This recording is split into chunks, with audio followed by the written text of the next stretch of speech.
Right. Mr. Hauser, it's back to us.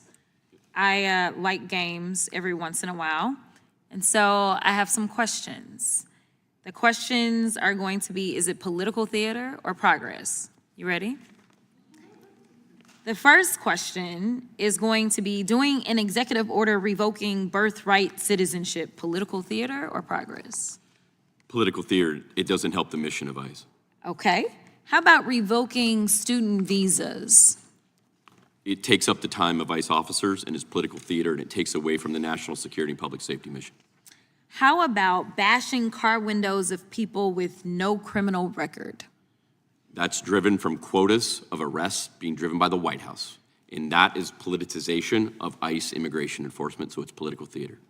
How about deporting people who are even citizens? Ladies and gentlemen, welcome back to America First, the channel that puts American citizens and American interests above all else.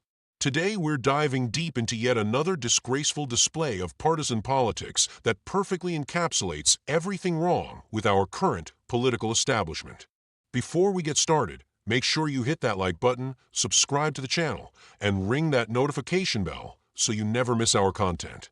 Also, if you want to support real patriotic journalism and help us keep bringing you the truth that mainstream media won't tell you, head over to patreon.com/AmericaFirst and support us for as low as $5 a month. Every dollar helps us fight the good fight for America. Today, we're reacting to a congressional hearing that's been making waves, and frankly, it's exactly what you'd expect from the swamp creatures in Washington. We've got Democrats like Representative Crockett playing games, literally calling it a game, while our nation faces a border crisis of unprecedented proportions. This is the kind of political theater that makes hardworking Americans sick to their stomachs. That's not even deportation, but you know what I'm saying.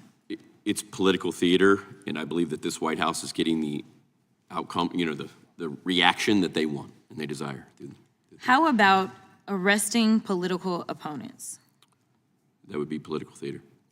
Yeah, so here's the deal. I know that you've been cut off a number of times as you have tried to give answers to various questions. Thank you so much for explaining that even this committee hearing is actually a bunch of political theater, because there's a lot of things that we could be talking about. We could be talking about the fact that we are currently in reconciliation, and while everyone else has been told to do things such as make sure that you take food out of people's mouths, make sure that you get rid of people's health care, make sure that you are harming our federal workers even more by making sure that the resources that they need to be able to do their job just kind of disappear. But at the same time, I think the way that Mr. Moskowitz figured it, it would be approximately $44,000 as it relates to a bonus for each ICE agent. Is that correct? It's incorrect. It was $42,000. Okay, my bad.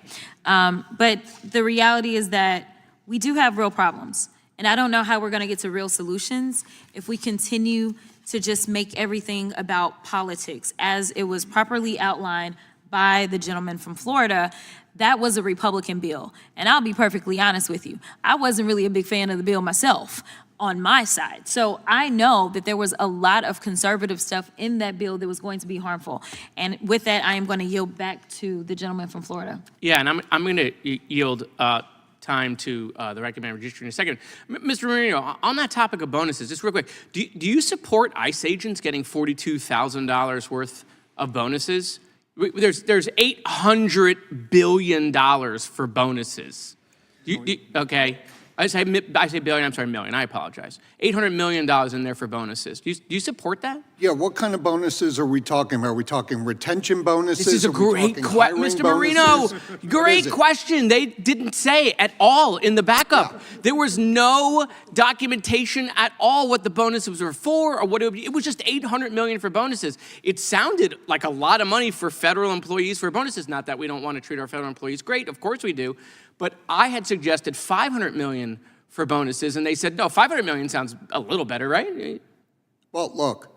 Or zero. Are you at zero for bonuses, maybe? I never received a $42,000 bonus. Good, perfect, we agree. I would like to However, times are different. Recruiting is tougher. Retention is a challenge. And if that's something that it's needed for, I would No support it. problem. So do you support those bonuses for NOAA, FEMA, the Pentagon, all of the departments, or just ICE? I would support strategic use of retention bonuses where they were needed. Okay. I'd like to yield the remainder of my time to Mr. Raskin. Thank you, Mr. Moskowitz. Mr. Hauser introduced the important idea of political theater. You've introduced the idea of bureaucratic bloat.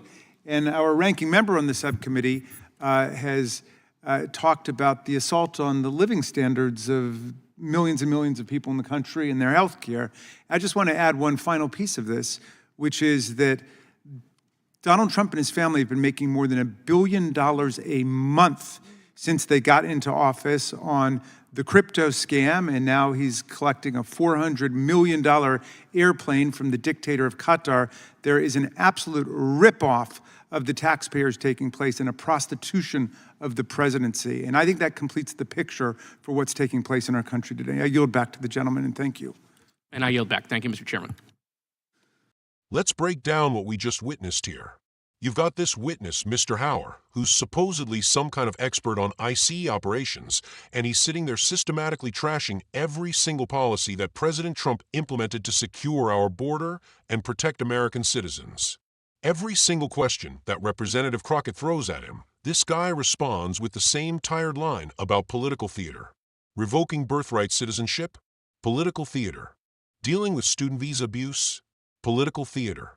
Actually enforcing our immigration laws? You guessed it, political theater.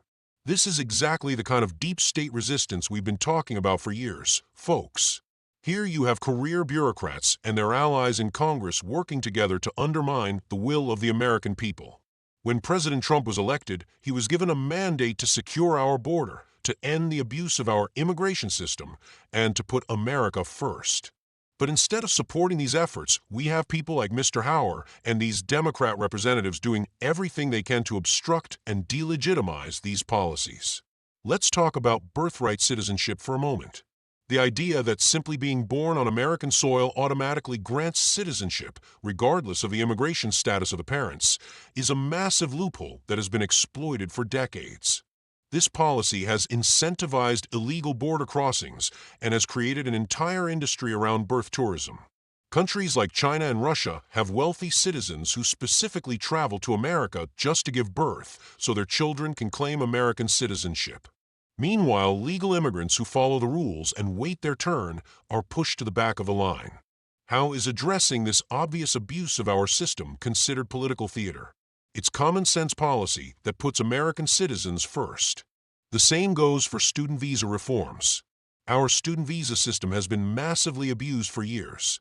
We have people coming to America on student visas who never show up to class, who disappear into the general population, or who use their student status as a stepping stone to remain in the country indefinitely.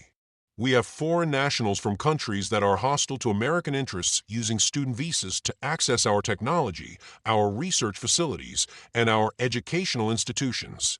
Tightening up these programs and ensuring they serve American interests isn't political theater, it's national security. But here's what really gets me fired up about this hearing. You've got Representative Crockett talking about breaking car windows like it's some kind of human rights violation. Let me ask you something, folks. When IC agents are trying to apprehend individuals who are in this country illegally, individuals who have already demonstrated a willingness to break our laws, are they supposed to just knock politely and hope for the best? These agents are putting their lives on the line every single day to enforce the laws that Congress passed. They're dealing with dangerous criminals, drug smugglers, human traffickers, and gang members. Sometimes force is necessary to protect both the agents and the public. The idea that enforcing immigration law is somehow driven by quotas rather than public safety is absolutely ridiculous. Every law enforcement agency in America operates with metrics and goals. Police departments track arrests, the FBI tracks cases solved, and yes, ICE tracks deportations. That's not politics, that's accountability. That's how we measure whether these agencies are doing their jobs effectively. Now let's talk about this outrageous claim about deporting American citizens. This is the kind of inflammatory rhetoric that Democrats love to throw around without any evidence. The Trump administration had strict protocols in place to verify immigration status before any enforcement action was taken. The suggestion that ICE was just randomly deporting American citizens is not only false, it's dangerous because it undermines public confidence in our law enforcement agencies. But the real kicker here is when they start talking about money. Suddenly, these Democrats who want to defund the police and cut ICE's budget are concerned about bonuses for federal agents. $800 million for bonuses across all federal agencies, and they're acting like this is some kind of scandal. Let me put this in perspective for you. The federal government wastes more money than that every single day on programs that don't benefit American citizens. We send billions of dollars overseas in foreign aid, while our own border agents are understaffed and under-resourced. Representative Moskowitz is sitting there acting shocked about $42,000 bonuses for ICE agents. These are the men and women who are risking their lives to protect our country. They're working in dangerous conditions, facing threats from cartels and criminal organizations, and they're constantly under attack from politicians and activists.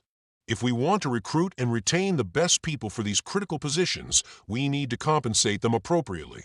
This isn't bureaucratic bloat, this is investment in national security. The hypocrisy here is absolutely staggering.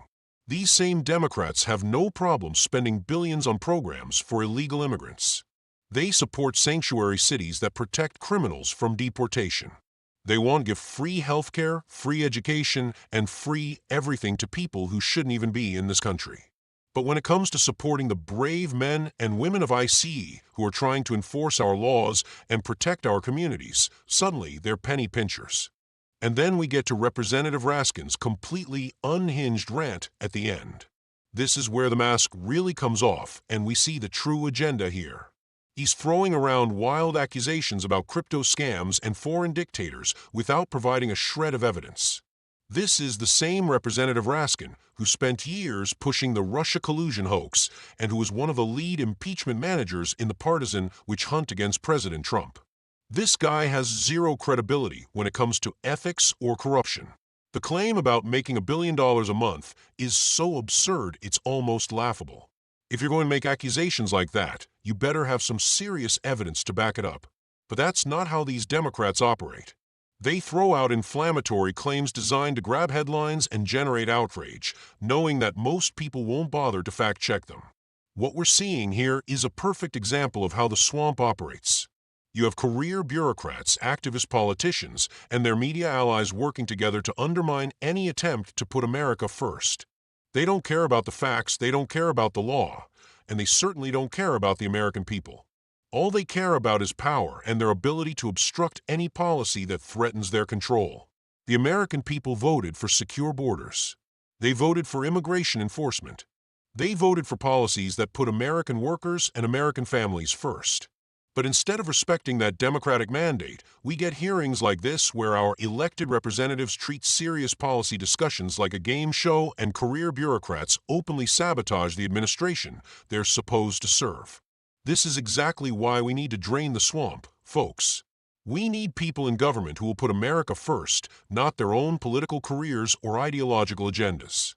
We need ICE agents who will enforce our laws, not bureaucrats who will undermine them. We need representatives who will fight for their constituents, not perform for the cameras. The border crisis is real. The abuse of our immigration system is real. The threat to American workers and American communities is real. But instead of addressing these serious issues, we get political theater from the very people who are supposed to be solving these problems. We need to remember that immigration enforcement isn't about hatred or discrimination. It's about the rule of law. It's about sovereignty. It's about ensuring that America remains a nation where citizenship means something and where following the law is rewarded rather than ignored. Every country in the world has immigration laws, and every country has the right to enforce those laws. The idea that America should be the exception, that we should just open our borders and let anyone and everyone come here illegally, is not compassionate, it's insane. The men and women of ICE deserve our support, not our scorn. They're doing a difficult job under impossible circumstances, facing constant criticism from politicians and activists who have never spent a day in their shoes. They're protecting our communities from dangerous criminals, breaking up human trafficking rings, and fighting against drug cartels that are poisoning our streets. They deserve better than to be treated like villains by the very people who are supposed to support them. This hearing is just another reminder of why we need to stay engaged, why we need to keep fighting, and why we need to continue to put America first. The swamp creatures aren't going to give up easily. They're going to keep playing their games, they're going to keep obstructing common sense policies, and they're going to keep putting their own interests ahead of the American people. But we're not going to let that happen. We're going to keep exposing their tactics, we're going to keep demanding accountability, and we're going to keep fighting for the America that our founding fathers envisioned. An America where the law matters, where citizenship has meaning, and where the government serves the people, not the other way around. That's why channels like America First exist. That's why we need your support. If you believe in these principles, if you want to see real change in Washington, then make sure you're subscribed to this channel, make sure you're sharing our content, and make sure you're supporting us on Patreon at patreon.com/AmericaFirst. For just $5 a month, you can help us continue to bring you the truth that mainstream media won't tell you. The fight for America's future isn't going to be easy, but it's a fight worth having. With patriots like you standing with us, we can drain the swamp, secure our borders, and make sure that America remains the greatest nation on earth. Thanks for watching, and remember, America first, always.